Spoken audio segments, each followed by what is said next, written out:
ಇದೇ ವಿಷಯದ ಬಗ್ಗೆ ಇವತ್ತು ಮಾತಾಡ್ತೀವಿ. ಹಲವು ಜನ ಗಣ್ಯರು ನಮ್ಮ ಜೊತೆಗಿದ್ದಾರೆ. ನನ್ನ ಕೊಲೀಗ್ ಪ್ರಶಾಂತ್ ನಾಥು ಇದ್ದಾರೆ. ಪ್ರಶಾಂತ್, ಕಾರ್ಯಕ್ರಮಕ್ಕೆ ಸ್ವಾಗತ.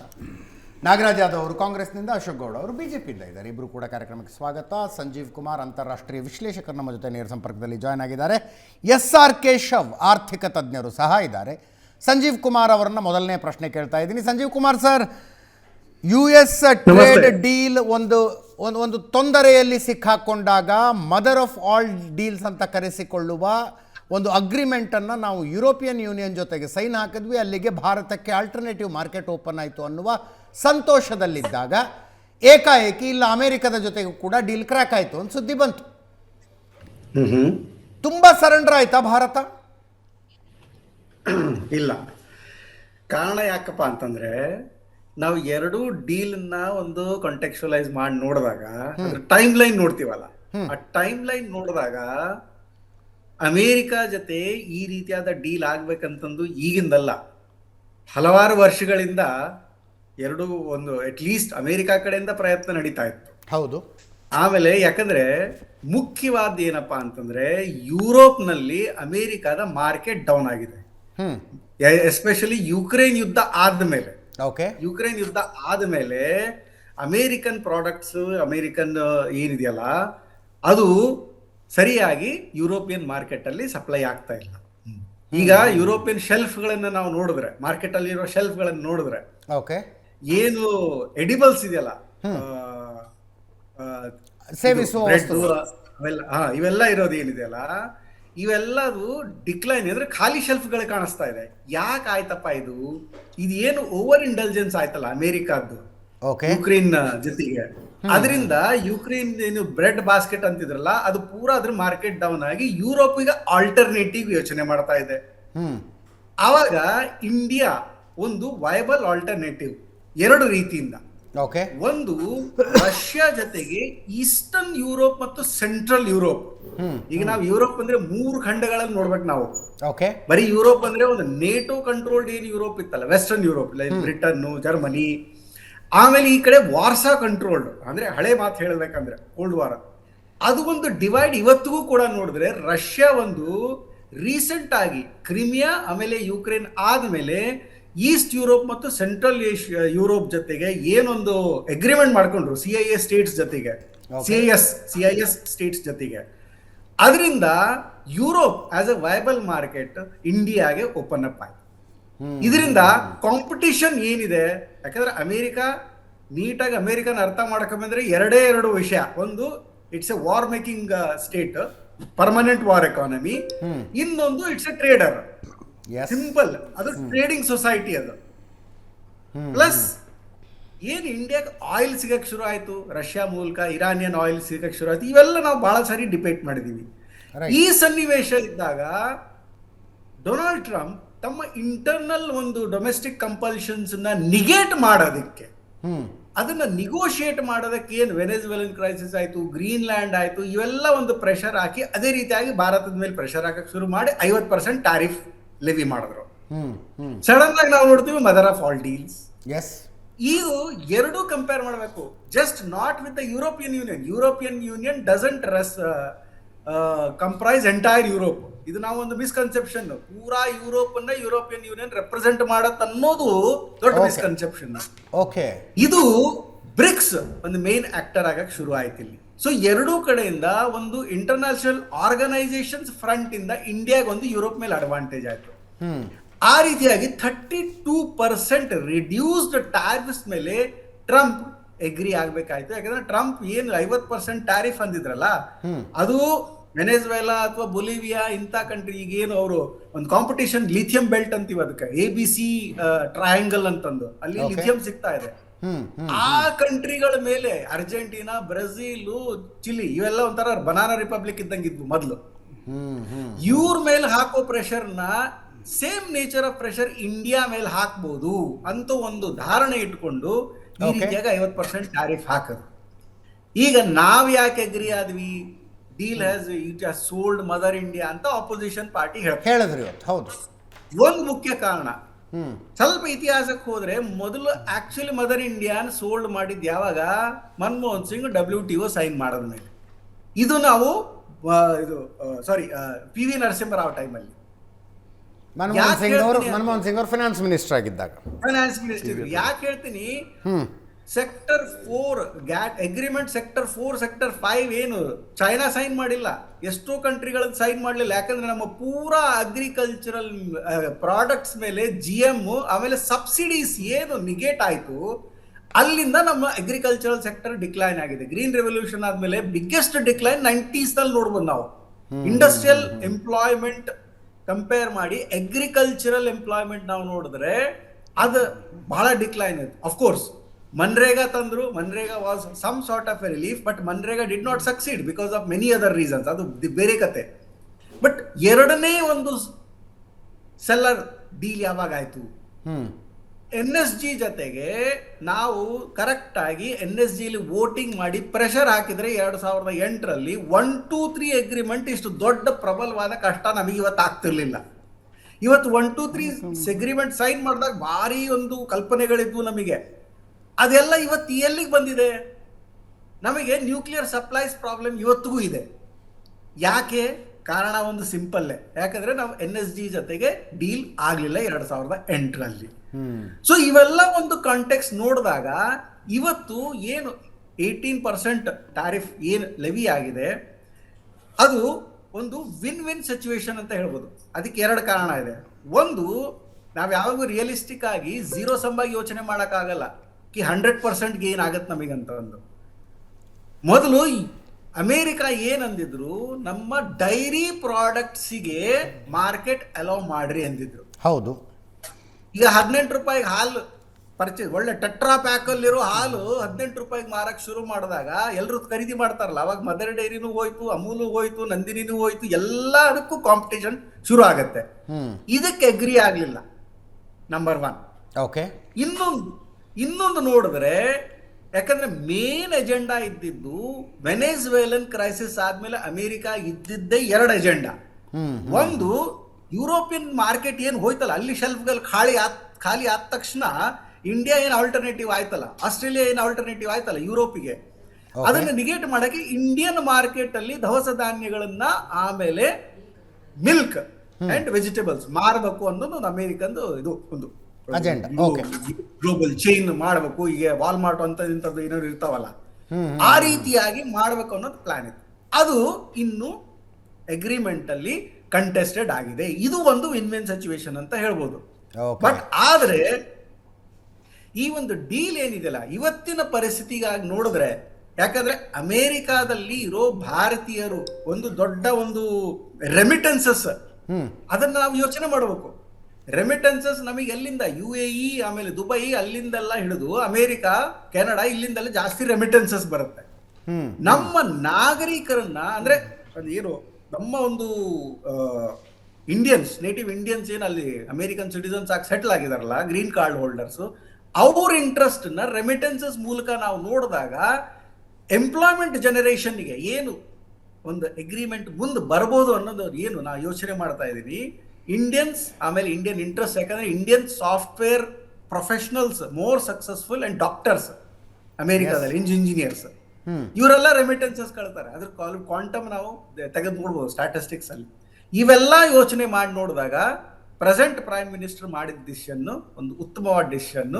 ಆಮೇಲೆ ಅವ್ರ ಮೇಲೆ ಪ್ರೆಷರ್ ಇತ್ತು ಅನ್ನೋದು ಹೇಳೋದು ತಪ್ಪಾಗತ್ತೆ. ಅವ್ರ ಮೇಲೆ ಪ್ರೆಷರ್ ಇದ್ದಿದ್ರೆ ಇವತ್ತಿಗೆ ಡೈರಿ ಡೀಲು ಓಪನ್ ಆಗ್ಬಿಡಿರೋದು, agricultural marketing open ಆಗ್ಬಿಡೋದು.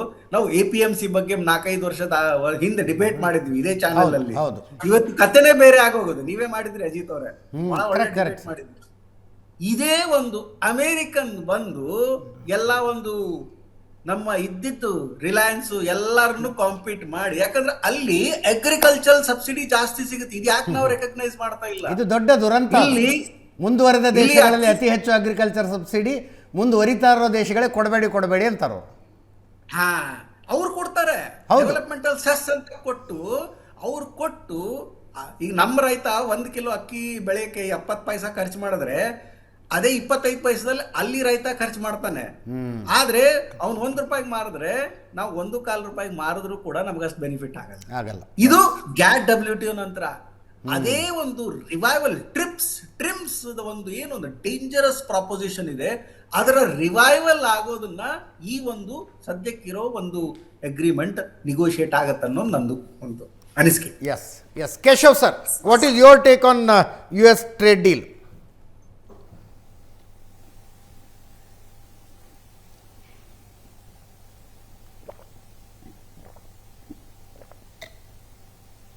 Keshav sir, ನನ್ನ ಧ್ವನಿ ಕೇಳಿಸ್ತಿದ್ಯಾ? ಕೇಳಿಸ್ತಾ ಇದೆ. ಇದು ಒಂದು ಅತ್ಯಂತ ಅಗತ್ಯವಾಗಿ ಆಗಬೇಕಾಗಿದ್ದಂತಹ ಒಂದು ಟ್ರೇಡ್ ಡೀಲ್ ಇದು. ಯಾಕೆ ಅಂತಂದ್ರೆ ಒಂದು ಅಮೆರಿಕದ ಅನಿವಾರ್ಯತೆ ಇತ್ತು, ಅಮೆರಿಕ ಭಾರತದ ಹತ್ರ ಬಂತು. ಒಂದ್ ವೇಳೆ EU-27 ಆಗದೇ ಇದ್ದಿದ್ರೆ ಅಮೆರಿಕ ಇಷ್ಟು ತರಾತುರಿಯಲ್ಲಿ ಇಂಥದೊಂದು ಅಗ್ರಿಮೆಂಟ್ ನಾನು ಸಹಿ ಹಾಕ್ತೀನಿ ಅಂತ. Let me also clarify one thing, ಇದು ಇಂಟರಿಮ್ ಆದಂತಹ ಒಂದು ಫ್ಯಾಕ್ಟ್ ಶೀಟ್ ಆಗ್ಲಿ, ಇನ್ನು ನಾವು ಟ್ರೇಡ್ ಡೀಲ್ಗೆ ಸೈನ್ ಮಾಡಿಲ್ಲ ಅನ್ನೋಂಥದ್ದನ್ನ ನೆನ್ಪಿಟ್ಕೋಬೇಕು. ಆಮೇಲೆ ನೀವು ಇದನ್ನ ಗಮನಿಸಿದ್ರೆ ಇತ್ತೀಚೆಗೆ ಏನು ಬೆಳವಣಿಗೆ ಆಗಿದೆ, ನಮ್ಗೇನು ಸಿಗ್ತಾ ಇದೆ, ನಮ್ಮ ಮಾಧ್ಯಮಗಳೇನು ವರದಿ ಮಾಡ್ತಿದೆ, ಅವರು ಮಾಧ್ಯಮಗಳೇನು ವರದಿ ಮಾಡ್ತಾ ಇದೆ, ಈ ತರ ಇದೆ ಅಂತ, ಅದರಲ್ಲಿ ಇನ್ನೂ ಅನೇಕ ಕ್ಲಾರಿಫಿಕೇಶನ್ಸ್ಗೆ ನೆಗೋಸಿಯೇಷನ್ಸ್ ಆಗ್ತಾ ಇದೆ. ಆ ನೆಗೋಸಿಯೇಷನ್ಸ್ ಆಗ್ತಾ ಇದೆ ಅನ್ನೋದಕ್ಕೆ ಮತ್ತೆ ಭಾರತಕ್ಕೆ ಪೂರ್ಣವಾಗಿ ಅಮೆರಿಕ ಮಣಿತಾ ಇದೆ ಅನ್ನೋದಕ್ಕೆ ನಾನು ಕೆಲವು ಉದಾಹರಣೆಗಳನ್ನ ಫಸ್ಟ್ ಕೊಟ್ಟು ಅನಂತರ ಯಾಕೆ ಭಾರತ ಮತ್ತೆ ಯುಎಸ್ಗೆ ಇದು ಅಡ್ವಾಂಟೇಜ್ ಅಂತ ಹೇಳ್ತೀನಿ. ಅಂದ್ರೆ ಅಮೆರಿಕ ಮಣಿತಾ ಇದೆ ಅಂತ ಕಂಪ್ಯಾರಿಟಿವ್ ಅಡ್ವಾಂಟೇಜ್ ಇದ್ರೆ ಆಗುತ್ತೆ. ಆದ್ರೆ ಅಮೆರಿಕ ಏನ್ ಮಾಡ್ತಾ ಇತ್ತು, ಅಮೆರಿಕ ಒಂದು ಕ್ಷಣದ ಯಾಕೆ ಅದನ್ನ ಹೇಳ್ತೀನಿ ಅಂತ ಫಸ್ಟ್ ಹೇಳ್ಬಿಡ್ತೀನಿ. ಈಗ ನೋಡಿ, ಮೊದಲು ಹೇಳುವಾಗ ಅವರು 3 ವಿಚಾರಗಳನ್ನ ಸ್ಪಷ್ಟವಾಗಿ ಹೇಳಿದ್ರು. ಏನಂತ ಅಂದ್ರೆ, ಮೊದಲನೇ ರೆಫರೆನ್ಸ್ ಏನು ಅಂತಂದ್ರೆ, ನಾವು ಸೆಲೆಕ್ಟೆಡ್ ಪಲ್ಸಸ್ ದ್ವಿದಳ ಧಾನ್ಯಗಳ ಮೇಲೆ ನಾವು ಭಾರತದ ಮಾರುಕಟ್ಟೆಯನ್ನ ಪ್ರವೇಶಿಸ್ತೀವಿ ಅಂತ ಹೇಳಿತ್ತು. ಇವಾಗ ಅದು ತುಂಬಾ ಸೆನ್ಸಿಟಿವ್. ಇಲ್ಲ, ನಮ್ಮ ರೈತರಿಗೆ ಈತಾನೆ ಮಾತಾಡ್ತಾ ಇದ್ವಿ, ಚರ್ಚೆ ಆಗ್ತಾ ಇತ್ತು, ಚೆನ್ನಾಗಿತ್ತದು. ಯಾಕೆಂದ್ರೆ ಅವ್ರು ಏನ್ ಮಾಡ್ತಾರೆ, ಬ್ಲೂ ಬಾಕ್ಸ್, ಗ್ರೀನ್ ಬಾಕ್ಸ್ ಅಂತ, ಅಂಬರ್ ಬಾಕ್ಸ್ ಅಂತ ಮಾಡ್ಕೊಂಡು ಎಲ್ಲವೂ ಟ್ರೇಡ್ ಡಿಸ್ಟಾರ್ಟಿಂಗ್, ನಾನ್ ಟ್ರೇಡ್ ಡಿಸ್ಟಾರ್ಟಿಂಗ್ ಅಂತ ಸುಳ್ಳು ಹೇಳ್ಕೊಂಡೇನೆ ಎಲ್ಲ ಟ್ರೇಡ್ ಡಿಸ್ಟಾರ್ಟಿಂಗ್ ಮಾಡ್ತಾರೆ, ಸಬ್ಸಿಡೀಸ್ ಹೆಚ್ಚಿಗೆ ಕೊಡ್ತಿರ್ತಾರೆ.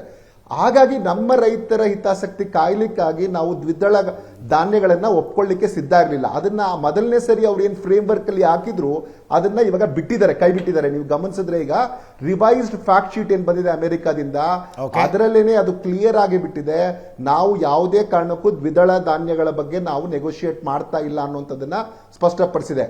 ಎರಡನೇದು ನೋಡಿ, ಅವ್ರದ್ದು ಟೋನ್ ಮತ್ತೆ ಲ್ಯಾಂಗ್ವೇಜ್ ಹೆಂಗಿತ್ತು ಅಂತಂದ್ರೆ, ಒಂದು ಕಮಾಂಡ್, ಒಂದು ಬಾಸ್ ಇನ್ನೊಬ್ಬರಿಗೆ ಹೇಳುವ ರೀತಿಯಲ್ಲಿ ಇತ್ತು ಅನೇಕ ಅವರ ಫ್ಯಾಕ್ಟ್ ಶೀಟ್ ಅಲ್ಲಿ. ಅದನ್ನ ನಾವು ಕೂಡ ಗಮನಿಸಿದೀವಿ. ಏನಂತಂದ್ರೆ ಅದನ್ನ ಹೇಳಿದ್ರು, ನಾವು ಭಾರತ ಕಮಿಟ್ ಮಾಡ್ಕೊಂಡಿದೆ ತನ್ನನ್ನು ತಾನು $500 ಬಿಲಿಯನ್ 5 ವರ್ಷದಲ್ಲಿ ವ್ಯಾಪಾರ ಮಾಡಲಿಕ್ಕೆ ಕಮಿಟ್ ಮಾಡ್ಕೊಂಡಿದೆ ಅಂತ ಅವ್ರು ಹೇಳಿದ್ರು.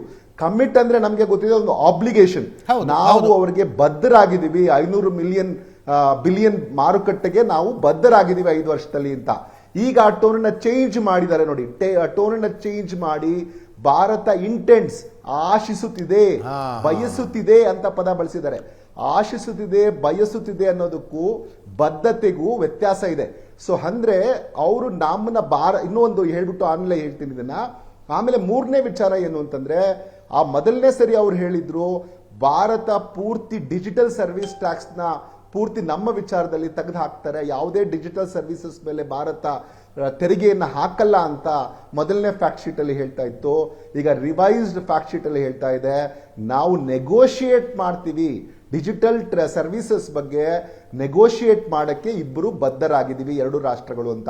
ಅಂದ್ರೆ ಭಾರತವನ್ನ ಈ ತರದ ಒಂದು ಟ್ವೀಟ್ ಮಾಡಿ, ಈ ತರ ಒಂದು ಫ್ಯಾಕ್ಟ್ ಶೀಟ್ ಅವರೇ ನಮ್ಗಿಂತ ಮುಂಚೆ ಅನೌನ್ಸ್ ಮಾಡಿ ಒಂದು ಬಾಕ್ಸ್ ಅಲ್ಲಿ ಹಾಕಿ ನಮ್ಮನ್ನ ನಾವು ಇದನ್ನ ಹೇಳ್ದಂಗೆ ನೀವು ಕೇಳ್ತೀರಾ ಅನ್ನುವ ತರದಲ್ಲಿ ಅವರು ಪ್ರೊಜೆಕ್ಷನ್ ಏನ್ ಕೊಟ್ರು. ಅನಂತರ ಇವಾಗ ಏನ್ ಗೊತ್ತಾಗ್ತಾ ಇದೆ ಅಂತಂದ್ರೆ, ಭಾರತ ಅದಕ್ಕೆ ಯಾವಾಗ ಮಣಿತಾ ಇಲ್ಲ, ಆದ್ರೆ ಈಗಲೂ ನೆಗೋಸಿಯೇಷನ್ಸ್ ನಡೀತಾ ಇದೆ ಅನ್ನೋದಕ್ಕೆ ಒಂದು ಸಾಕ್ಷಿ ಇದು. ಎರಡನೇದೇನು ಅಂತಂದ್ರೆ, ಡೀಪರ್ ಎಂಗೇಜ್ಮೆಂಟ್ಸ್ಗೆ ಇದು ಕಾರಣ ಆಗುತ್ತೆ. ನಾವ್ ಯಾವಾಗ್ಲೂ ಏನು ಅಂತಂದ್ರೆ, ನಾವು ಈ ಒಂದು ಬದಲಾವಣೆ ಮಾಡ್ಕೊಳ್ದಿದ್ರೆ ಭಾರತ ನಮ್ಮ ಜೊತೆಗೆ ಮತ್ತೆ ಮುಂದುವರಿಯಲ್ಲ ಅನ್ನುವಂಥದ್ದು ಸ್ಪಷ್ಟ ಸಂದೇಶ ಭಾರತ ಸರ್ಕಾರ ಕಳಿಸಿರೋದಕ್ಕೆ ಮಾತ್ರ ಈ 3 ಬದಲಾವಣೆಗಳನ್ನ ಅವರು ಮಾಡಿ ಈಗ ರಿವೈಸ್ಡ್ ಫ್ಯಾಕ್ಟ್ ಶೀಟ್ ಅಲ್ಲಿ ಅನೌನ್ಸ್ ಮಾಡಿದ್ದಾರೆ. ಅಂದ್ರೆ ಭಾರತ ತನ್ನನ್ನು ತಾನು ಡಿಫೆಂಡ್ ಮಾಡ್ಕೊಳ್ಳಿಕ್ಕೆ ಶಕ್ತಿಶಾಲಿ ಆಗಿರೋದನ್ನ ತೋರಿಸುತ್ತೆ. ಹಾಗೇನೆ US ಕೂಡ ಓಪನ್ ಆಗಿದ್ದೀನಿ, ನಾನು ಇವ್ರ ಮೇಲೆ ಇಂಪೋಸ್ ಮಾಡಿದ್ರೆ ನಡೆಯಲ್ಲ ಅನ್ನುವಂಥ ಮನವರಿಕೆ ಅವ್ರಿಗೂ ಆಗಿದೆ ಅನ್ನುವಂಥದ್ದನ್ನು ಇದು ತೋರಿಸುತ್ತೆ. ಹಾಗೇನೆ ಭಾರತದಲ್ಲಿ ಕೃಷಿ ಅಂತ ವಿಚಾರವನ್ನ ತುಂಬಾ ಸೆನ್ಸಿಟಿವ್ ಇದೆ. ನಾನು ಏನೋ ಹೇಳಿದ ತಕ್ಷಣ ಅಲ್ಲಿ ನನಗೆ ಓಪನ್ ಮಾಡ್ಬಿಡ್ತಾರೆ ಮಾರ್ಕೆಟ್ ಅಂತ ಆಗಲ್ಲ ಅನ್ನುವಂಥದ್ದು ಗೊತ್ತಾಗಿದೆ. ನಾಲ್ಕನೇ ವಿಚಾರ ಇದರಿಂದ ನಮಗೆ ಗೊತ್ತಾಗೋದೇನು ಅಂತಂದ್ರೆ ನೆಗೋಸಿಯೇಷನ್ಸ್ ಇನ್ನೂ ಆನ್ ಇದೆ.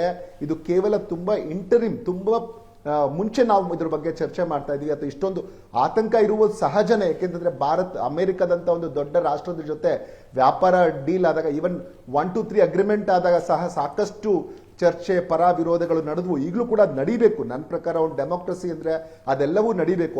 ಅದೆಲ್ಲ ಕರೆಕ್ಟ್ ಸರ್. ಆದ್ರೆ ಮೊದಲು ಯಾವ ವಸ್ತುಗಳಿಗೆ 3-4% 5% ಟ್ಯಾಕ್ಸ್ ಕೊಡ್ತಾ ಇದ್ವಿ, ಅದನ್ನ ಟ್ರಂಪ್ ಮಹಾಶಯರು ಬಂದು ಏಕಾಏಕಿ 50%ಗೆ ತಗೊಂಡೋದ್ರು. ಈಗ ನಾವು 18%ಗೆ ಇಳಿಸಿದೀವಿ ಅಂತ ಸಂಭ್ರಮಾಚರಣೆ ಮಾಡ್ತಾ ಇದೀವಿ. ಮೊದಲು 5% ಇದ್ದಿದ್ದನ್ನು ಯಾರು ಹೇಳ್ತಾ ಇಲ್ವಲ್ಲ, 5ರಿಂದ 18ಕ್ಕೆ ಹೋಗಿರೋದನ್ನ ಯಾರು ಹೇಳ್ತಿಲ್ವಲ್ಲ. ಅಲ್ಲ ಇದಕ್ಕೆ ನಾನು ಹೇಳ್ತಿದ್ದೀನಲ್ವಾ, ಇದು ಸಂಭ್ರಮಾಚರಣೆ ಅಲ್ಲ. ಇದು ಏನು ಅಂದ್ರೆ ಭಾರತದ ದೃಢ ನಿಲುವಿನ ಗೆಲುವು ಅಂತ ನಾನು ಹೇಳ್ತಿರೋದು. ಅವರು ಯಾವಾಗ 50% ಏರಿಸಿದ ಮಾತ್ರಕ್ಕೆ ಭಾರತ ಏನು ಇಲ್ಲ, ಆಯ್ತು ನೀವು ಹೇಳಿದ್ದನ್ನು ನಾವು ಕೇಳ್ತೀವಿ, ನೀವು ಇದ್ರ ಮೇಲೆ ಕೇಳ್ತಾ ಇದ್ದೀರಾ, ಡೈರಿಯಲ್ಲಿ ಅಲೋ ಮಾಡು ಅಂತ ಹೇಳ್ತಾ ಇದ್ರೆ ನಾವು ಡೈರಿಯಲ್ಲಿ ಅಲೋ ಮಾಡ್ತಾ ಇದೀವಿ ಅಂತ ಭಾರತ ಒಪ್ಕೊಂಡಿಲ್ಲ. ಕೃಷಿಯಲ್ಲಿ ನಾವು ಬರ್ತಿದೀವಿ, ಅಲೋ ಮಾಡಿಲ್ಲ. ಆದ್ರೆ ಕೃಷಿಯ ಜೊತೆಗೆ ಒಂದಷ್ಟು ಮುಂಚೆಯಿಂದ ಏನು ವ್ಯಾಪಾರ ಆಗ್ತಾ ಇತ್ತು ಅದು ಕಂಟಿನ್ಯೂ ಆಗುತ್ತೆ. ಆದ್ರೆ ಮತ್ತೆ ನೀವು ನೋಡಿ ಆ ಡೀಟೇಲ್ಸ್ ಅನ್ನ ನೋಡಿದ್ರೆ ಟೆಕ್ಸ್ಟೈಲ್ಸ್ ಆಗಲಿ, ಲೆದರ್ ಆಗಲಿ, ಕೆಮಿಕಲ್ಸ್ ಆಗಲಿ, ಮೆರೈನ್ ಪ್ರಾಡಕ್ಟ್ಸ್ ಮೇಲೆ ಆಗಲಿ ಮೊದಲಿದ್ದಕ್ಕಿಂತ ಜಾಸ್ತಿ ಇದೆ. ನಾನು ಹೇಳ್ತೀನಲ್ಲ, MFN ಇತ್ತು ಮೊದಲು 10% ಇತ್ತು, ಈಗ ಅದು 18% ಆಗುತ್ತೆ. ಆದ್ರೆ ರಿಲೇಟಿವ್ ಅಡ್ವಾಂಟೇಜ್ ನ ಗಮನಿಸಬೇಕು. ಬೇರೆ ಬೇರೆ ದೇಶಗಳಿಗೆ ಹೋಲಿಸಿದಾಗ ಭಾರತ ಅಡ್ವಾಂಟೇಜಿಯಸ್ ಪೊಸಿಷನ್ ಅಲ್ಲಿ ಇರುವಂತದನ್ನ ನಾವು ಗಮನಿಸ್ತೀವಿ. ಇನ್ನ ಕೆಲವು ಮೊದಲು 0 ಇದ್ದದನ್ನು 0 ಇದೆ, ಎಲ್ಲದ್ರ ಮೇಲೆ 18 ಇದೆ ಅಂತ ನಾವು ಅನ್ಕೊಳ್ತಾ ಇರೋದು ತಪ್ಪಾಗುತ್ತೆ. ಮಿಷನರಿ ಇರ್ಬೋದು, ಏರ್ಕ್ರಾಫ್ಟ್ ಪಾರ್ಟ್ಸ್ ಇರ್ಬೋದು, ತೋರಿಸಿದ್ದಾರೆ 0 ಟ್ಯಾಕ್ಸ್. ಟೀ, ಕಾಫಿ ಇವುಗಳ ಮೇಲೆ 0 ಇದೆ. ಹಾಗೆಯೇ ನೀವು ಸ್ಮಾರ್ಟ್ ಫೋನ್ಸು, ನಮ್ಮ ಫಾರ್ಮಾ ದೊಡ್ಡ ಅಡ್ವಾಂಟೇಜ್ ನಮಗೆ, ಅದ್ರ ಮೇಲೆ 0 ಇದೆ.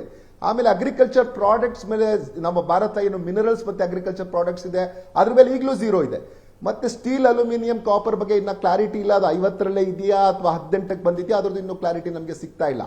ಹಾಗೆಯೇ ಅಮೆರಿಕಾಗೆ ನಾವು ಕೊಟ್ಟಿರುವ ಕನ್ಸಿಷನ್ಸ್ ನೋಡಿ, 90% ಇಂಡಸ್ಟ್ರಿಯಲ್ ಗುಡ್ ಬಗ್ಗೆ ಮಾತಾಡುವಾಗ್ಲೂ ಸಹ ಇದು ಓವರ್ ದಿ ಇಯರ್ಸ್ 10 ವರ್ಷಗಳ ಕಾಲದಲ್ಲಿ ಎಷ್ಟೆಷ್ಟು ಎಲಿಮಿನೇಟ್ ಮಾಡ್ತೀವಿ ಅನ್ನೋದನ್ನ ನಾವು ಕ್ಲಿಯರ್ ಆಗಿ ಟೈಮ್ ಟೇಬಲ್ ಅಲ್ಲಿ ಹೇಳ್ತೀವಿ. ಯಾವ ಘಟ್ಟದಲ್ಲಿ ಎಷ್ಟೆಷ್ಟು ಟ್ಯಾರಿಫ್ ಎಲಿಮಿನೇಟ್ ಆಗುತ್ತೆ, ಇದು 10 ವರ್ಷಗಳ ಕಾಲದಲ್ಲಿ ರಿಡಕ್ಷನ್ ಆಗುವಂಥದ್ದು ಅನ್ನೋಂಥದ್ದನ್ನು ಕ್ಲಿಯರ್ ಆಗಿದೆ.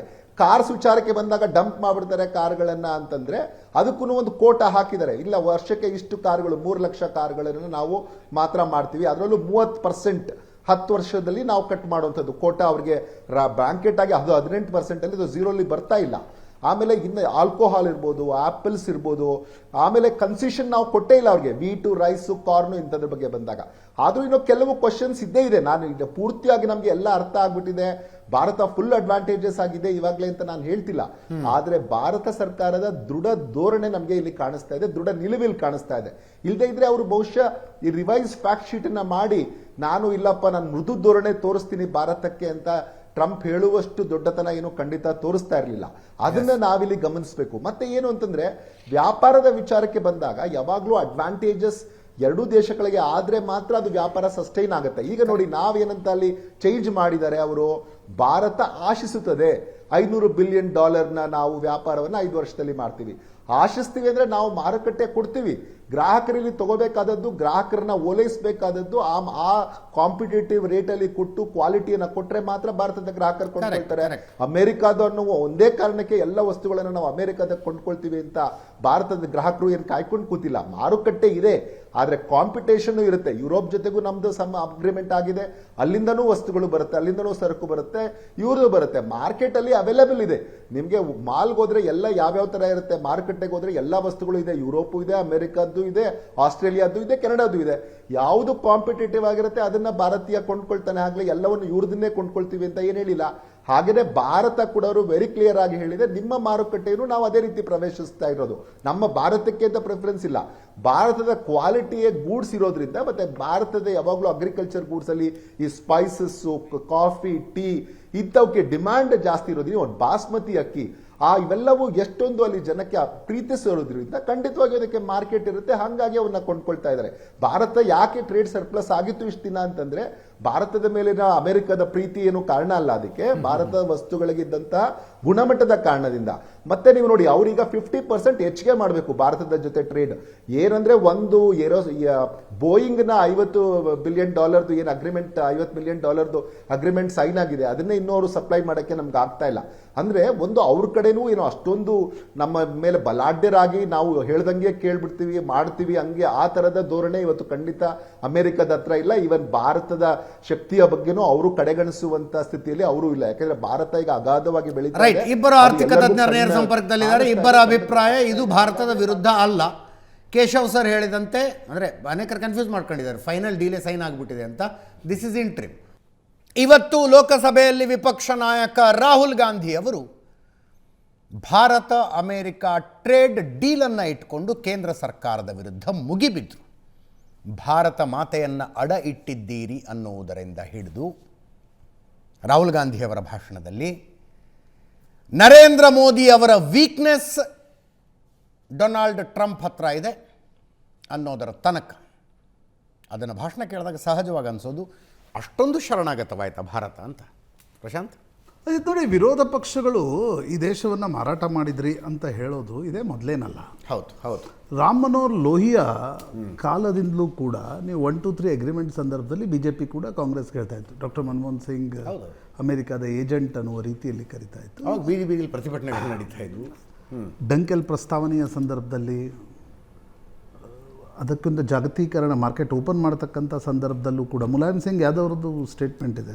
ಟ್ರ್ಯಾಕ್ಟರನ್ನು ತಂದಿದ್ದಕ್ಕೆ, ಈ ಕಂಪ್ಯೂಟರನ್ನು ತಂದಿದ್ದಕ್ಕೆ ಅವರು ಕಾಂಗ್ರೆಸ್ಗೆ ಏನೇನು ತೆಗೆದಿದ್ರು ಅಂತ. ಹೀಗಾಗಿ ವಿರೋಧ ಪಕ್ಷಗಳು ಮಾತನಾಡ್ತಕ್ಕಂಥದ್ದು ಒಂದು ಬಗೆ. ಆದರೆ ಇಡೀ ದೇಶದ ಗಮನ ಇದ್ದಿದ್ದು ಡೊನಾಲ್ಡ್ ಟ್ರಂಪ್ರ ಟ್ವೀಟ್ನ ಕಾರಣದಿಂದ. ಡೊನಾಲ್ಡ್ ಟ್ರಂಪ್ ಟ್ವೀಟ್ ಮಾಡ್ತಾ ಅವರು ತರಾತುರಿಯಲ್ಲಿ ಹಾಗೆ ಮಾಡ್ತಾರೋ ಅಥವಾ ಪರ್ಸೆಪ್ಷನ್ ಕ್ರಿಯೇಟ್ ಮಾಡುವ ಪ್ರಯತ್ನವನ್ನು ಮಾಡ್ತಾರೋ, ಆಪರೇಷನ್ ಸಿಂಧೂರದಲ್ಲೂ ಕೂಡ ನಾವು ನೋಡಿದ್ವಿ. ನಾವವತ್ತು ಚರ್ಚೆ ಮಾಡಿದಾಗಲೂ ಕೂಡ ಒಂದು 2-3 ಅಂಶಗಳ ಬಗ್ಗೆ ಸರ್ಕಾರ ಕ್ಲಾರಿಫೈ ಮಾಡಬೇಕು ಅಂತಕ್ಕಂಥದ್ದು ಸಾರ್ವತ್ರಿಕವಾಗಿರ್ತಕ್ಕಂಥ ಅಭಿಪ್ರಾಯವಾಗಿತ್ತು. ಒಂದು $500 ಬಿಲಿಯನ್ ಬಗ್ಗೆ. ಸೋಮವಾರದ ಫ್ಯಾಕ್ಟ್ ಶೀಟ್ ಹೇಳ್ತಾ ಇದೆ $500 ಬಿಲಿಯನ್ ವಸ್ತುಗಳನ್ನು ಕೊಳ್ಳುವ ಇರಾದೆಯನ್ನು ಭಾರತ ವ್ಯಕ್ತಪಡಿಸಿದೆ, ಇಂಟೆಂಟ್ ವ್ಯಕ್ತಪಡಿಸಿದೆ ಅಂತಕ್ಕಂಥದ್ದು ಹೇಳಿದೆ. ಅಲ್ಲಿಗೆ ಆ ಮ್ಯಾಟರ್ ಕ್ಲಿಯರ್ ಆಗಿದೆ ಅಂತ ನನಗನ್ಸುತ್ತೆ. ಯಾಕೆಂದರೆ ಅದು ಮಾರ್ಚ್ನಲ್ಲಿ ಫೈನಲ್ ಡೀಲ್ಗೆ ಸಹಿ ಆಗತಕ್ಕಂಥ ಸಂದರ್ಭದಲ್ಲಿ ಅಲ್ಲೇನು ಬರೀಲಾಗತ್ತೆ ಅದು ಮುಖ್ಯ ಆಗುತ್ತೆ. ಕೇಶವ್ ಅವರು ಹೇಳಿದಂತೆ ಬೇಳೆಗಳಿಗೆ, ದ್ವಿದಳ ಧಾನ್ಯಗಳಿಗೆ ಸಂಬಂಧಪಟ್ಟಿರ್ತಕ್ಕಂಥ ಅಂಶವನ್ನೇ ತೆಗೆದುಹಾಕಲಾಗಿದೆ. ಸೊ ದ್ವಿದಳ ಧಾನ್ಯಗಳು ಅಮೆರಿಕದಿಂದ ಭಾರತಕ್ಕೆ ಆಮದು ಆಗೋದಿಲ್ಲ. ಸೊ ಹೀಗಾಗಿ ಅಗ್ರಿಕಲ್ಚರ್ಗೆ ಸಂಬಂಧಪಟ್ಟಿರ್ತಕ್ಕಂಥ ಇಡೀ ದೇಶದಲ್ಲೊಂದು ಚಳುವಳಿ ಆಗತ್ತಾ ಅನ್ನುವ ರೀತಿಯ ವಾತಾವರಣ ಏನಿತ್ತು, ಅದಕ್ಕೆ ಅಮೆರಿಕನೇ ತನ್ನ ಒಂದು ಫ್ಯಾಕ್ಟ್ ಶೀಟ್ನಲ್ಲಿ ಒಂದಿಷ್ಟು ಕ್ಲಾರಿಫಿಕೇಶನ್ಸ್ ಕೊಟ್ಟಿದೆ. ಅಗ್ರಿಕಲ್ಚರಲ್ ಪ್ರಾಡಕ್ಟ್ಸ್ ಲೆಕ್ಕದಲ್ಲಿ ಡ್ರೈ ಫ್ರೂಟ್ಸ್ ಇದ್ದಾವೆ.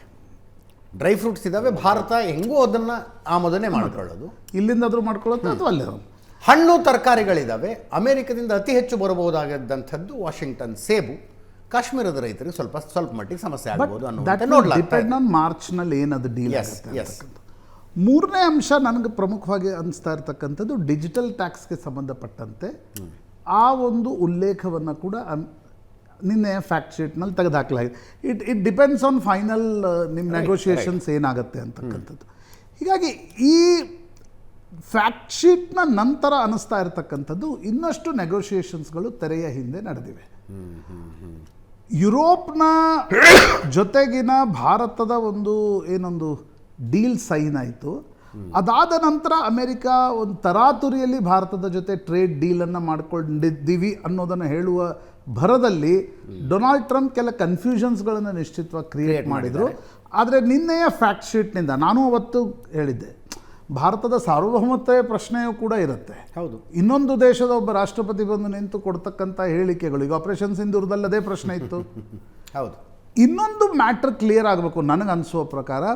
25% ನಾವು ಟ್ಯಾಕ್ಸ್ ತೆಗೆದುಹಾಕ್ತೀವಿ ಅನ್ನುವ ಕಾರಣಕ್ಕೋಸ್ಕರ ರಷ್ಯನ್ ತೈಲ ಇಂಪೋರ್ಟನ್ನು ನಾವು ಕಂಪ್ಲೀಟ್ಲಿ ಮಾರ್ಚ್ನಿಂದ ತೆಗೆದುಹಾಕ್ತೀವೋ ಅಥವಾ ತೆಗೆದುಹಾಕಲ್ಲ ಮಾಡ್ತೀವಿ. ಈಗ ಅದನ್ನೇನು ಮಾಡ್ತೀವಿ ಅಂತಕ್ಕಂಥದ್ರ ಬಗ್ಗೆ ಅದಕ್ಕೂ ಕೂಡ ಅನೇಕ ಎಕನಾಮಿಸ್ಟ್ಗಳು ಕ್ಲಾರಿಫೈ ಮಾಡ್ತಿರ್ತಕ್ಕಂಥದ್ದು, ಹಿಂದೆ ಯಾವ ರೀತಿಯ ಲಾಭಕರವಾಗಿತ್ತು ಆ ಲಾಭ ಇವತ್ತೇನು ನಮ್ಗೆ ಸಿಗ್ತಾ ಇಲ್ಲ ಅಂತಕ್ಕಂಥದ್ದು. ಬಟ್ ನನಗನ್ಸುತ್ತೆ ಇದೆಲ್ಲ ಕನ್ಫ್ಯೂಷನ್ ಕ್ರಿಯೇಟ್ ಆಗಿದ್ದು ಡೊನಾಲ್ಡ್ ಟ್ರಂಪ್ರ ಟ್ವೀಟ್ನ ಕಾರಣದಿಂದಾಗಿ. ಆದರೆ ನಿನ್ನೆಯ ಫ್ಯಾಕ್ಟ್ ಶೀಟ್ ಸಾಕಷ್ಟು ಡಿಟೇಲ್ ಆಗಿದೆ, ಅನೇಕರ ಸಂಶಯಗಳನ್ನು ಬಗೆಹರಿಸುವಂತಿದೆ. ಅದೇ ಒಂದಂತರೂ ಒಪ್ಪಲೇಬೇಕಾಗತ್ತೆ. ನೋಡಿ, ಅಮೇರಿಕಾದ ಜೊತೆ ನೀವು ಒಂದು ಟ್ರೇಡ್ ಡೀಲನ್ನು ಮಾಡಿಕೊಳ್ಳದೆ ಅದು ಒಂದು ರೀತಿಯಾಗಿರ್ತಕ್ಕಂಥ ಸುಸೈಡಲ್ ಇಂಪ್ಯಾಕ್ಟ್ ಇತ್ತು ಅದಕ್ಕೆ.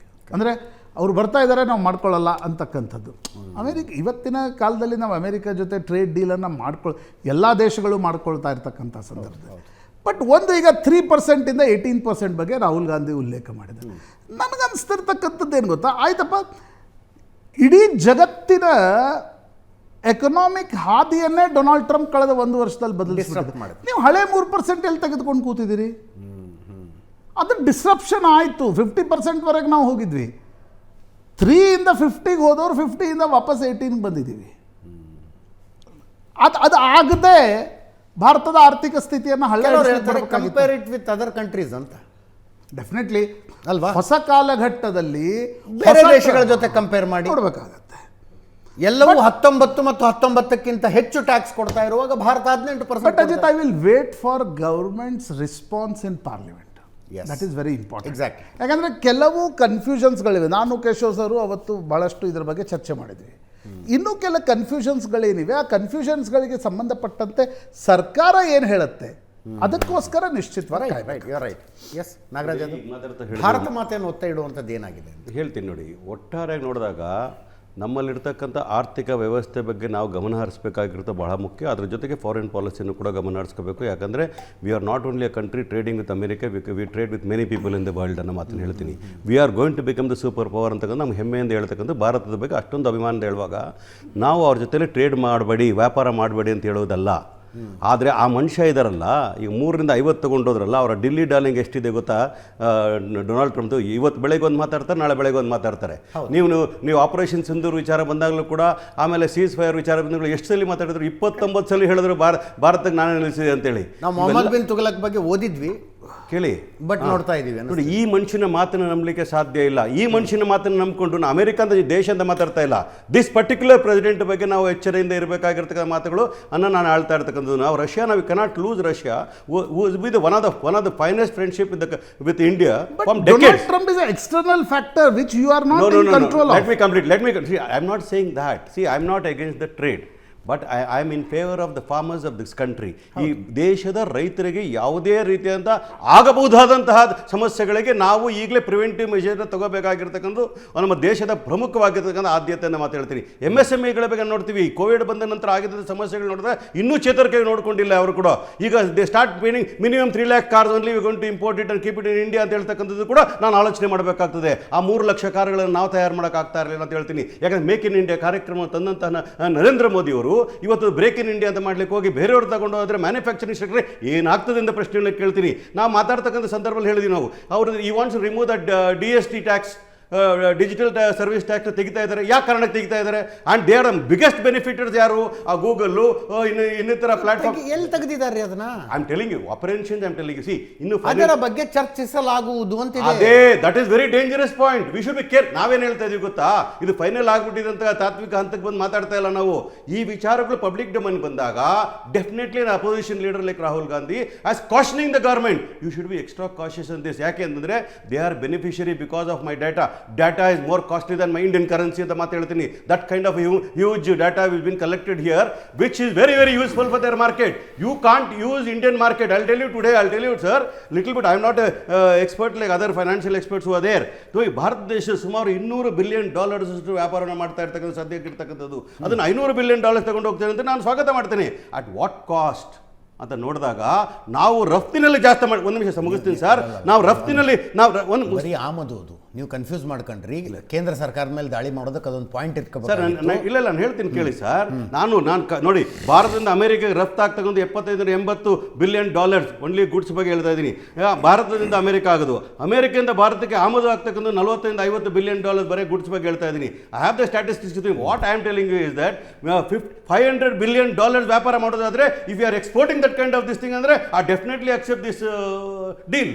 ಆದರೆ ಅವರು ಹಾಕ್ತಾ ಇರ್ತಕ್ಕಂಥದ್ದು ನೋಡಿ, ನಾವು ಮೇಜರ್ ಆಗಿ ರಫ್ತು ಮಾಡ್ತಾ ಇರ್ತಕ್ಕಂಥ ಯಾವುದು ಫಾರ್ಮಸ್ಯೂಟಿಕಲ್ ರಫ್ತು ಮಾಡ್ತಾ ಇದ್ದೀವಿ. $500 billion ಆಮದು ರೀ, ಅಮೆರಿಕದಿಂದ ಆಮದು ಮಾಡ್ಕೊಳ್ಳೋದು ಅದು. ಇದು ಕೇಳಿ, ಆಮದು ಮಾಡ್ಕೋಬೇಕು ಅನ್ನತಕ್ಕಂಥದ್ದೇ ಸಮಸ್ಯೆ. ಹೌದು, ಅದನ್ನ ಹೇಳಿ, ಅದೇ ಸಮಸ್ಯೆ. ನಾವು ಆಮದು ಮಾಡ್ಕೊಳ್ಳೋ ನಾವು ಅದನ್ನ ಹೇಳಿದ್ವಿ. ನಾವು $500 billion ನಾವು ರಫ್ತು ಮಾಡ್ತಾ ಇದ್ರೆ our economy will become big. But today, if you are going to buy their product and our economy, where will stand? What will be the dollar cost at that time? You should think about this one. Exactly. That's what I'm trying. No, I'm telling you. ನೋಡಿ, crude oil ಇರ್ಬೋದು, defence equipment ತಗೊಳ್ತಾ ಇದೀವಿ, aircraft parts ತಗೊಳ್ತಾ ಇದೀವಿ, medical and high tech equipment ತಗೊಳ್ತಾ, agriculture products, almonds ಮತ್ತು apples ವಿಚಾರದಲ್ಲಿ example ಹೇಳ್ತಾ ಇದೀನಿ ಕೇಳಿ. ಅದು ಜಮ್ಮು ಕಾಶ್ಮೀರ ಒಂದು ಭಾಗ ಅಂತ ಮಾತ್ರ ಅಲ್ಲ, ಎಲ್ಲೋ ಒಂದು ಕಡೆ ಯಾವುದೇ ಒಬ್ಬ ಸಣ್ಣ ಅಗ್ರಿಕಲ್ಚರಿಸ್ಟ್ ಕೂಡ ತೊಂದರೆ ಆಗಬಾರ್ದು ಅನ್ನೋ ಕಡೆ ಪ್ರಿವೆಂಟಿವ್ ಮೆಜರ್ನ ತಗೋಬೇಕು ಅಂತೇಳಿ we are trying to tell them that. ನೀವೇ ಮಾತಾಡಿದ್ರಿ ಮೇಕ್ ಇನ್ ಇಂಡಿಯಾ ಮಾಡಬೇಕು ಅಂತೇಳಿ, ನೀವೇ ಚೈನಾ ಕಾಂಪಿಟೇಟರ್ ಆಗಬೇಕು ಅಂತ ಮಾತಾಡಿದ್ರಿ, ನೀವರ opening about doors for them to come and dump here which not acceptable. ಇನ್ನೊಂದು ಕೂಡ ಹೇಳಬೇಕಾದ್ರೆ ನಿನಗೆ, ನಮ್ಮಲ್ಲಿ ಇರ್ತಕ್ಕಂಥದ್ದು ಇನ್ನೊಂದು ಪ್ಲಾಟ್ಫಾರ್ಮ್ ಇತ್ತಲ್ಲ, ಯಾವುದು ಮೋಸ್ಟ್ ಫೇವರ್ಡ್ ನೇಷನ್ಸ್ ಅಂತ ಏನಿದೆಯೋ ಅದು WTO ಅಲ್ಲಿ 3% is the base line of giving this thing. India is not equal to Pakistan. Pakistan ಇದು ಪಾಪಿ ರಾಷ್ಟ್ರ. ನಮ್ಮನ್ನ ಕಂಪೇರ್ ಮಾಡಿದ್ರೆ ಪಾಕಿಸ್ತಾನ 19% ಕೊಡ್ತಾ ಇದ್ದಾರೆ, ನೀವು 18% ಕೊಡಿ ಅಂತ ಹೇಳ್ತಕ್ಕ ನಾವು ಒಪ್ಲಿಕ್ಕೆ ಸಾಧ್ಯ ಇಲ್ಲ. ನೀವೇನಾದ್ರೂ ಮಾಡ್ಕೊಳ್ಳಿ ಪಾಕಿಸ್ತಾನ ಜೊತೆಲಿ, ಆ ಪಾಪಿ ದೇಶಕ್ಕೆ ನೆನಪೇಡ. ಆದರೆ ಭಾರತ ಅಂತಕ್ಕಂಥ important country in the world. ನೀನು ಭಾರತದಲ್ಲಿ ನೀವು ಟ್ರೇಡ್ ಮಾಡಬೇಕಾದ್ರೆ don't compare with Pakistan other Nations as such. Let it be any neighbours as such. ಇವತ್ತು ನನಗೆ ಬೇಕಾಗಿರ್ತಕ್ಕಂಥ ಹೆಚ್ಚು ರಫ್ತು ಆಗಬೇಕು ನಮ್ಮದಿಂದ. ಎಷ್ಟು ರಫ್ತು ಆಗ್ತದೆ, ಎಷ್ಟು ಪ್ರೊಡಕ್ಷನ್ ಆಗ್ತದೆ ನನ್ನ ದೇಶದಲ್ಲಿ, ಎಷ್ಟು ಪ್ರೊಡಕ್ಷನ್ ಆದರೆ ಹೆಚ್ಚು ಎಂಪ್ಲಾಯ್ಮೆಂಟ್ ಕ್ರಿಯೇಟ್ ಆಗ್ತದೆ. ಆದರೆ ಆಮದು ಮಾಡ್ಕೊಳ್ಳೋದ್ರಿಂದ ಅನ್ಎಂಪ್ಲಾಯ್ಮೆಂಟ್ ಜಾಸ್ತಿ ಆಗ್ಬೋದು, MSMEಗಳು ಟಚ್ ಆಗ್ಬೋದು, ಅಗ್ರಿಕಲ್ಚರಲ್ ಪ್ರಾಬ್ಲಮ್ ಆಗ್ಬೋದು. It's a trade deal. ಎಲ್ಲವೂ ನಮಗೆ ಫೇವರೇಬಲ್ ಆಗಿರುತ್ತೆ. As an Indian, as an opposition leader, I stand by my word and by my leaders' mind. They are going to they are breaking India instead of making India. ಒಂದು ಪಾಪ Donald ಟ್ರಂಪ್ಗೆ ಇವರೇ ಬೈದ್ರು ಈಗ ತಾನೆ, ನಾಗರಾಜ್ ಯಾದವ್ ಅವರೇ. ಅದೇ ರೀತಿನೇ trust ಮಾಡಬಾರ್ದು ಅಂದ್ರು. ಅವ್ರು ಟ್ರಸ್ಟ್ ಮಾಡಬಾರ್ದು ಅಂತ ಇವ್ರು ಹೇಳಿದ್ರು. ಆದ್ರೆ ಅವ್ರು ಹೇಳಿದ್ರು ಡೆಡ್ ಎಕಾನಮಿ ಅಂತ. ಅದು ಡೆಡ್ ಎಕಾನಮಿ ಅಂತ ರಿಪೀಟ್ ಮಾಡಿದವ್ರು ಇಂಡಿಯಾದಲ್ಲಿ ಯಾರು? ಅವ್ರನ್ನ ಇಲ್ಲಿ ಒಂದ್ ಕಡೆ ಉಚ್ಚ ಅಂತಾರೆ, ಒಂದ್ ಕಡೆ ಟ್ರಸ್ಟ್ ಮಾಡಬಾರ್ದು ಅಂತಾರೆ. ಅವ್ರು ಹೇಳಿದನ್ನ ಮಾತ್ರ ರಿಪೀಟ್ ಮಾಡ್ತಾರೆ. ಒಂದು ಎರಡನೇದು ಪಾಪ MSME ಸೆಕ್ಟರ್ಗೆ ಪ್ರೊಡಕ್ಟಿವ್ ಲೈನ್ ಇನ್ಸೆಂಟಿವ್ ಅಂತ ಕೊಟ್ಬಿಟ್ಟು ಮೋದಿ ಅವರು ಯಾವ ರೀತಿ ಪ್ರೊಡಕ್ಷನ್ಸ್ ಮಾಡ್ತಿದ್ದಾರೆ. ಈಗ ಇವತ್ತು ಬೆಳಗ್ಗೆ ಮಾತಾಡ್ತಿದ್ದೆ, ನಮ್ಮ ಸೂರ್ಯನಗರ ಸುತ್ತಮುತ್ತ ಎಲ್ಲನೂ ಸಿಕ್ಕಾಪಟ್ಟೆ ಡೆವಲಪ್ಮೆಂಟ್ ಆಗ್ತಿದೆ. ಏನಕ್ಕೆ ಅಂತ ಅಂದ್ಬಿಟ್ಟು ನಾವು ಒಂದು ವಿಶ್ಲೇಷಣೆ ಮಾಡ್ತಾ ಇದ್ವಿ. ನಮ್ಮ ಕೆಲಮಂಗಲ ಹತ್ರ, ತಮಿಳುನಾಡಿನ ಕೆಲಮಂಗಲ ಹೊಸೂರ್ ಹತ್ರ ಟಾಟಾ ಅವರು ಮ್ಯಾನುಫ್ಯಾಕ್ಚರಿಂಗ್ ಯೂನಿಟ್ ಸೆಟಪ್ ಮಾಡಿದ್ದಾರೆ. ಯಾವುದು ನಮ್ಮ ಐಫೋನ್ಸ್ದು ಮತ್ತು ಬೇರೆ ಫೋನ್ಸ್ದು. 40,000 employees. They are extending the employment for 3 lakh people. And this is the reason that ಯಾವ ರೀತಿ ನಮ್ಮ ಮೊಬೈಲ್ ಪ್ರೊಡಕ್ಷನ್ ಇರಬಹುದು ಅಥವಾ ಯಾವ್ಯಾವ್ದು ಇರಬಹುದು, ಯಾವ ರೀತಿ ಮುಂದೋಗ್ತಾ ಇದೆ ಅಂತ ಹೇಳೋದಕ್ಕೆ ಒಂದು ಎಕ್ಸಾಂಪಲ್ ಮಾತ್ರ ಇದು. ಅಂದರೆ ಟೊಯಾಟಾದವ್ರದ್ದು ಇರ್ಬೋದು, ಬೇರೆ ಬೇರೆ ಕಂಪನೀಸ್ ಇರ್ಬೋದು, ತಮಿಳುನಾಡು ಇರ್ಬೋದು, ಕರ್ನಾಟಕ ಮಾಡಿದ್ದಾರೆ. ಪ್ರೊಡಕ್ಷನ್ ಚೆನ್ನಾಗಿ ಆಗ್ತಿದೆ. ಅಮೆರಿಕದಿಂದ ವಸ್ತುಗಳು ಬಂದು ಡಂಪ್ ಆಗೋದಕ್ಕೆ ಶುರು ಮಾಡಿದ್ರೆ ಮಾರ್ಕೆಟಲ್ಲಿ ವಿಚಾರ ಇರ್ತಕ್ಕಂಥದ್ದು ಭಾರತದಲ್ಲೇ ಮ್ಯಾನುಫ್ಯಾಕ್ಚರ್ ಆಗ್ತಿರ್ತಕ್ಕಂಥದ್ದು. ಇದೆಲ್ಲಾನು ಭಾರತದಲ್ಲೇ ನಡೀತಾ ಇರೋದು. ಈಗ ಅವ್ರೇನಾದ್ರು ಬಂದು ಡಂಪ್ ಮಾಡೋದಕ್ಕೆ ಏನು intend is different from will ಅನ್ನೋದು. ಅಂದರೆ ಇಂಟೆಂಡ್ ಅಂದರೆ ನಾನು ಹೇಳ್ತಾ ಇದ್ದೀನಿ ನಿಮ್ಮ ಹತ್ರ, ನಾನು ತಗೊಳ್ಸ್ಕೊಳ್ತೀನಿ $500 ವ್ಯಾಪಾರ ಅಂತ ಹೇಳಿ. $500 ತೆಗೆದುಕೊಳ್ಳಬಹುದು ನೀವು ನನಗೆ ನನ್ನ ರೇಟ್ ಕೊಟ್ಟರೆ. ಇಲ್ಲಾಂದರೆ ಏನು ಆ ಥರ ಅವಶ್ಯಕತೆ ಇಲ್ಲ. ನಾನು ತೆಗೆದುಕೊಳ್ತೀನಿ ನಾನು $500 ಅಂತ ಹೇಳಿದ್ರೆ ಆವಾಗ ನಾನು ಬದ್ಧ ಆಗಿರ್ತೀನಿ, ನಾನು ಮಾಡಲೇಬೇಕು. ಆದರೆ ನೀವು ಒಂದು ನಿಮಿಷ, ನಾನು ನಿಮ್ಮ ಹತ್ರ ತೆಗೆದುಕೊಳ್ಳೋಕೆ ರೆಡಿ ಇದ್ದೀನಿ. $500 ನನ್ನ ರೇಟ್ಗೆ ನೀವು ಕೊಟ್ಟರೆ ಅಥವಾ ನನಗೆ ಲಾಭ ಆಗೋದಾದ್ರೆ ಅಂತ ಹೇಳಿ. ಇದು ಎಲ್ಲ ಟ್ರೇಡ್ ಡೀಲ್ಸೂ ಆಗತಕ್ಕಂಥದ್ದು ಎಕ್ಸ್ಪರ್ಟ್ಸ್ ಹೇಳಿದ್ದಾರೆ. ಆಯಿತು, ಕೃಷಿ ಬಗ್ಗೆ ಮಾತಾಡೋದಕ್ಕೆ ನಾಗರಾಜ್ ಯಾದವ್ ಮತ್ತು ನಾಗರಾಜ್ ಯಾದವ್ ಅವ್ರ ಪಾರ್ಟಿಗೆ ಖಂಡಿತವಾಗ್ಲೂ ಬದ್ಧತೆ ಇಲ್ಲ. ಯಾಕೆ ಅಂತ ಹೇಳಿದ್ರೆ, ರಿಫಾರ್ಮ್ಸ್ನ ಮಾಡಿದ್ದು ಯಾರಾದರೂ ಇದ್ದರೆ ಮೋದಿ ಗವರ್ನಮೆಂಟ್ ಮಾಡಿದಾಗ ಯಾವ ರೀತಿ ಆಯಿತು ಅಂತ ಹೇಳ್ಬಿಟ್ಟು ನಾವು ಚರ್ಚೆ ಮಾಡಿದ್ದೀವಿ, ನೀವೆಲ್ಲ ಚರ್ಚೆ ಮಾಡಿದ್ದೀವಿ. ಆಮೇಲೆ ಈಗಾಗಲೇ ನಮ್ಮ ಎಕ್ಸ್ಪರ್ಟ್ಸ್ ಹೇಳ್ತಾರೆ ಚರ್ಚೆ ಮಾಡಿದ್ದಾರೆ ಅಂತೇಳಿ. ಇವತ್ತು ಭಾರತದಲ್ಲಿ ಕೃಷಿಗೆ ಸಮಸ್ಯೆ ಇರ್ತಕ್ಕಂಥದ್ದು ಏನಂದರೆ ಲ್ಯಾಂಡ್ ಹೋಲ್ಡಿಂಗ್ ಅನ್ನೋದು ನಿಜವಾದ ಸಮಸ್ಯೆ. ನಾನೊಬ್ಬ ಕೃಷಿಕ ಆಗಿ ಹೇಳ್ತಾ ಇದ್ದೀನಿ. ನಮಗೆಲ್ಲ 20 ಗುಂಟೆಗೆ ಬಂದುಬಿಟ್ಟಿದೆ ಲ್ಯಾಂಡು. ನಾವು ಯಾವುದೇ ರೀತಿ ಸೈಂಟಿಫಿಕ್ ಮೆಥಡ್ ಮಾಡೋಕ್ಕೆ ಹೋದರೆ ನಮ್ಮ ಹತ್ರ ಸಮಸ್ಯೆ ಆಗ್ತಿದೆ. ಅದು ನಮ್ಮ ಸಮಸ್ಯೆ ಆಗ್ತದೆ. ಅದಕ್ಕೆ ಯಾವ ರೀತಿ ಸಲಹೆಗಳನ್ನ ಕೊಡಬೇಕು ವಿರೋಧ ಪಕ್ಷದ ನಾಯಕರು ಕೊಡಲಿ. ಯಾಕೆ ಕೊಡೋಕ್ಕಾಗಲ್ಲ? ಇವತ್ತು ಯಾವ್ದಾದ್ರು ಒಂದು ನಿಮಿಷ ಆಯ್ತು, ನೀವು ಕೃಷಿ ಬಗ್ಗೆ ಒಂದು ನಿಮಿಷ ನಾಗರಾಜ್ ಅವರೇ ಆಯ್ತು ಒಂದು ನಿಮಿಷ ಅರೆ ಇದೇನ್ರಿ ಇದು ಬುಲ್ಡೋಸಿಂಗ್ ಕಲ್ಚರ್? ಇದೇನ್ ಬುಲ್ಡೋಸಿಂಗ್ ಕಲ್ಚರ್ ರೀ? ಏನ್ ಬುಲ್ಡೋಸಿಂಗ್ ಕಲ್ಚರ್ ಇದು? ಆಯ್ತು, ಬುಲ್ಡೋಸಿಂಗ್ ಕಲ್ಚರ್ ಏನು? ಬುಲ್ಡೋಸಿಂಗ್ ಕಲ್ಚರ್ ಏನು? ಬುಲ್ಡೋಸಿಂಗ್ ಕಲ್ಚರ್ ನಾನು ಹೇಳ್ತೀನಿ, ಬುಲ್ಡೋಸಿಂಗ್ ಕಲ್ಚರ್ ನಾಗರಾಜ್ ಉಳಿದೆಲ್ಲ ದೇಶಗಳ ಆವರೇಜ್ ಟ್ಯಾರಿಫ್ಗಿಂತ ಭಾರತದ ಆವರೇಜ್ ಟ್ಯಾರಿಫ್ ಕಡಿಮೆ ಇದೆ. ಭಾರತಕ್ಕೆ ಲಾಭದಾಯಕವೋ ನಷ್ಟದಾಯಕವೋ? I'm 100% not happy with 18% as such, because I'm telling you, ಅವರ products ಇಲ್ಲ ಅವರ ಝೀರೋ ಆಗಿದೆ, ಝೀರೋ ಆಗಿದೆ, ಅನೇಕ ಝೀರೋ ಆಗಿದೆ ಅಂತ ನಾಗರಾಜ್ ಯಾದವ್ ಅವರು ಎಕ್ಸ್ಪೋರ್ಟ್ ಅಲ್ಲ ಅಂದ್ರು. ಇಲ್ಲೇ ದ್ವಂದ್ವ ನೀತಿ, ಇದನ್ನ ಆಕ್ಸಿಮೋರನ್ ಕಾಂಗ್ರೆಸ್ ಪಕ್ಷದ ಆಕ್ಸಿಮೋರನ್ ನೀತಿ ಇದು. ನಾನು ಇನ್ನೊಂದು ದೇಶ ಮಾತಾಡ್ತಾ ಇಲ್ಲ, ಮಚ್ ಬೆಟರ್ ದನ್ ನಾಗರಾಜ್, ನಮ್ಮ ಎಕ್ಸ್ಪೋರ್ಟ್ ಝೀರೋ ಆಗಿದೆ ಅನೇಕ ವಿಚಾರದಲ್ಲಿ ಅಂತ. ಇವ್ರು ಎಕ್ಸ್ಪೋರ್ಟ್ ಅಲ್ಲ, ಆದ್ರೂ ನಾನು ಎಕ್ಸ್ಪೋರ್ಟ್ ತರ ಮಾತಾಡ್ತೀನಿ. ಇದನ್ನ ಆಕ್ಸಿಮೋರನ್, ಕಾಂಗ್ರೆಸ್ ಇಸ್ ಆಕ್ಸಿಮೋರನ್. ಇದಕ್ಕೆ ಡ್ಯುಯಾಲಿಟಿ, ಒಂದು ಡಿಬೇಟ್ ಮಾಡ್ತಾರೆ. ಚರ್ಚೆಯ ಕೊನೆಯ ಭಾಗಕ್ಕೆ ಬರ್ತಾ ಇದ್ದೀವಿ. ಸಂಜೀವ್ ಕುಮಾರ್ ಸರ್, ಕ್ವಿಕ್ಲಿ, ರೈತರ ಹಿತಾಸಕ್ತಿಗಳ ಕಾಂಪ್ರಮೈಸ್ ಆಗಿದಾವ? ಇಲ್ಲ, ಕಾರಣ ಹೇಳ್ತೀನಿ. ಇನ್ನು ಡೀಲ್ ಫೈನಲ್ ಆಗಿಲ್ಲ. ಓಕೆ, ಇಂಟರಿಮ್ ಅಗ್ರಿಮೆಂಟ್ ಅಂತದ್ದು ಇನ್ನು ನಾವು ಆಲ್ರೆಡಿ ಚರ್ಚೆ ಮಾಡಿದೀವಿ. ಆಮೇಲೆ ಇಂಟೆಂಟು, ಆಮೇಲೆ ವಿಲ್, ಎರಡರ ಬಗ್ಗೆ ಡಿಫ್ರೆನ್ಸ್ ಇದೆ. ಪಲ್ಸಸ್ ಬಗ್ಗೆ ಆಲ್ರೆಡಿ ಕೇಶವ್ ಅವರು ಕೂಡ ಮಾತಾಡಿದ್ದಾರೆ. ಈಗ ಮೇನ್ ಏನು ಸೀರಿಯಲ್ಸ್ ಏನಿದೆಯವ, ದವಸ ಧಾನ್ಯಗಳು, ಇದು ಲೈಕ್ ರೈಸ್ ಆಯ್ತು, ವೀಟ್ ಆಯ್ತು, ಇವೆಲ್ಲ ನಾವು ಲಾರ್ಜರ್ ಗ್ಲೋಬಲ್ ಕಾಂಟೆಕ್ಸ್ಟ್ ಇಂದ ನೋಡ್ಬೇಕು. ಓಕೆ, ಈಗ ಅಮೇರಿಕಾದಿಂದ ನಾವು ಪರ್ಚೇಸ್ ಮಾಡ್ತೀವಿ ಅಂದ್ರೆ ಅದು ನಮ್ಮ ವೀಟ್ ಪ್ರೊಡಕ್ಷನ್ಗೆ ಯಾವ ಮಾರ್ಕೆಟ್ ಇದೆ ಅನ್ನೋದೊಂದು ಯೋಚನೆ ಮಾಡ್ಬೇಕು. ಆಲ್ರೆಡಿ ನಾನು ಹೇಳಿದ್ದೀನಿ, ನಮ್ಮ ವೀಟ್ ಪ್ರೊಡಕ್ಷನ್ಗೆ ಆಲ್ರೆಡಿ ಯುರೋಪಿಯನ್ ಮಾರ್ಕೆಟ್ಸ್ ಓಪನ್ ಆಗಿದೆ. ಪ್ಲಸ್ ಎರಡನೇದು CIS ಜೊತೆಗೆ ಏನು ಅಗ್ರಿಮೆಂಟ್ ಆಗಿದೆ ರಷ್ಯಾ ಜೊತೆಗೆ, ಅದರಿಂದ ನಮ್ಮ ಅಗ್ರಿಕಲ್ಚರಲ್ ಪ್ರಾಡಕ್ಟ್ಸ್ ಮಾರ್ಕೆಟಬಿಲಿಟಿ ಎಕ್ಸ್ಪಾಂಡ್ ಆಗುತ್ತೆ. ಸೊ ಬರೀ ಇದನ್ನೊಂದು ಐಸೋಲೇಷನ್ ಅಲ್ಲಿ ನೋಡೋದು ಈ ಒಂದು ಅಗ್ರಿಮೆಂಟ್ ನ ಬಹಳ ಪ್ರಾಬ್ಲಮ್ಯಾಟಿಕ್ ಆಗಿರುತ್ತೆ. ಈಗ ಗ್ಲೋಬಲ್ ಪೊಲಿಟಿಕಲ್ ಎಕಾನಮಿ ನಾವು ಅಸೆಸ್ ಮಾಡ್ಬೇಕಾದ್ರೆ ನಾವು ಬರೀ ಇಂಡಿಯಾ ಅಮೆರಿಕ ಅಷ್ಟೇ ಟ್ರೇಡ್ ಮಾಡ್ತಾ ಇಲ್ಲ. ಹೌದಲ್ಲ, ನಮಗೆ ಪ್ರಾಡಕ್ಟ್ಸ್ ಅಮೆರಿಕದಿಂದ ವೀಟ್ ಬಂದ್ರೆ, ಈಗ ಫಾರ್ ಎಕ್ಸಾಂಪಲ್ ಒಂದಷ್ಟು ಪ್ರಾಡಕ್ಟ್ GI ಟ್ಯಾಗಿಂಗ್ ಅಂತ ಹೇಳಲ್ಲ ನಾನು, ಬಟ್ ಒಂದಷ್ಟು ಇಂಡಿಜಿನಸ್ ಪ್ರಾಡಕ್ಟ್ಸ್ ಇರ್ತವೆ, ಅದು ಯಾವತ್ತಿಗೂ ಕೂಡ ಪ್ರಾಬ್ಲಮ್ ಅಲ್ಲಿ ಬರಲ್ಲ. ಲೈಕ್ ಕಾಶ್ಮೀರಿ ಆಪಲ್, ಕಿನ್ನೋರ್ ಆಪಲ್ ಯಾವತ್ತಿಗೂ ಕೂಡ ಅಮೆರಿಕನ್ ನೀವು ಸಿಂಪಲ್ ಮಾರ್ಕೆಟ್ಗೆ ಹೋಗಿ ನೋಡಿದ್ರೆ ಕಾಂಪೀಟ್ ಮಾಡಿದಾಗ ಇವು ಯಾವತ್ತೂ ಸೇಲ್ ಆಗ್ತವೆ. ಅದಕ್ಕೆ ಎರಡು ಕಾರಣ ಇದೆ. ಒಂದು ಅದರದ್ದು ಇಂಡಿಜಿನಿಟಿ, ಎರಡನೇದು ಅದರ ಮಾರ್ಕೆಟಬಿಲಿಟಿ ಅಂಡ್ ಔಟ್ರೀಚ್ ಏನಿದೆ. ಸೊ ಫಾರ್ ಎಕ್ಸಾಂಪಲ್ ಇದೊಂದು ಓಪನ್ ಮಾರ್ಕೆಟ್ ಆಗುತ್ತೆ, ನೋ ಡೌಟ್ ಸ್ವಲ್ಪ ಕಾಂಪಿಟೇಷನ್ ಇನ್ಕ್ರೀಸ್ ಆಗುತ್ತೆ, ಬಟ್ ಅದು ಹೇಳೋದು ರೇಟ್ಸ್ ಬಹಳ ವೇರಿ. ಇವತ್ತಿಗೂ ಕೂಡ ನಾವು ಕಿನ್ನೋರ್ ಆಪಲ್ ಪರ್ಚೇಸ್ ಮಾಡಕ್ ಹೋಗೋದೆ 80 ರೂಪಾಯಿಗೆ ಬಂದ್ರೆ ಅಮೆರಿಕನ್ ಆಪಲ್ ಒಂದು 160 ರೂಪಾಯಿಗೆ ಬರುತ್ತೆ. ಕರೆಕ್ಟ್, ಹ್ಯೂಜ್ ಡಿಫ್ರೆನ್ಸ್ ಕ್ರಿಯೇಟ್ ಮಾಡಿ ಆಸ್ಟ್ರೇಲಿಯನ್ ಆಪಲ್ ಬರುತ್ತೆ ನಮ್ಮ ಹತ್ರ. ಸೊ ಇವೆಲ್ಲ ನಾವು ಕಂಪೇರ್, ಇದು ಸ್ಕಾಟ್ಲ್ಯಾಂಡ್ ಆಪಲ್ ಬಹಳಷ್ಟು ವೆರೈಟಿ ಬರ್ತವೆ. ಅದು ಬಂದಾಗ ಅದು ಓಪನ್ ಮಾರ್ಕೆಟ್ ನಮಗೆ ಚಾಲೆಂಜ್ ಮಾಡತ್ ಅನ್ನೋದಾದ್ರೆ ನಾವು ಗ್ಲೋಬಲೈಸೇಷನ್ ಅಕ್ಸೆಪ್ಟ್ ಮಾಡ್ಕೊಳಕ್ ಆಗಲ್ಲ. ಇದು ಕಾಂಪ್ರಮೈಸ್ ಅಲ್ಲ, ಇದನ್ನ ಲಾರ್ಜರ್ ಕ್ಯಾನ್ವಾಸ್ ನಲ್ಲಿ ನೋಡ್ಬೇಕು. ರಷ್ಯಾ, ಬ್ರಿಕ್ಸ್, ಯುರೋಪಿಯನ್ ಯೂನಿಯನ್ ಇವ್ರ ಜೊತೆ ಏನು ಸಕ್ಸಸ್ಫುಲ್ ಆಗಿ ಸ್ಟ್ರಾಟಜಿಕ್ ಅಟಾನಮಿ ಎಕ್ಸರ್ಸೈಸ್ ಮಾಡಿದ್ದಾರೆ ಮೋದಿಜಿ ಅವರು ಹಿಂದೆ ಒಂದು ವರ್ಷದಲ್ಲಿ, ಈ ಒಂದು ಲಾರ್ಜರ್ ಕಾಂಟೆಕ್ಸ್ಟ್ ಇಂದ ನೋಡಿ ಇದನ್ನ ಪಾಲಿಸಿ ನೋಡ್ಬೇಕಂತ ಹೇಳಿ. Absolutely, thank you so much sir, thank you so much ಎಲ್ರಿಗೂ. ಇದರೊಂದಿಗೆ ಇವತ್ತಿನ ಲೆಫ್ಟ್ ರೈಟ್ ಅಂಡ್ ಸೆಂಟರ್ ಮುಗಿಸ್ತಾ ಇದ್ದೀವಿ. ನೇರ ದಿಟ್ಟ ನಿರಂತರ ಸುದ್ದಿಗಾಗಿ ನೋಡ್ತಾ ಇರಿ ಏಷ್ಯಾನೆಟ್ ಸುವರ್ಣ ನ್ಯೂಸ್.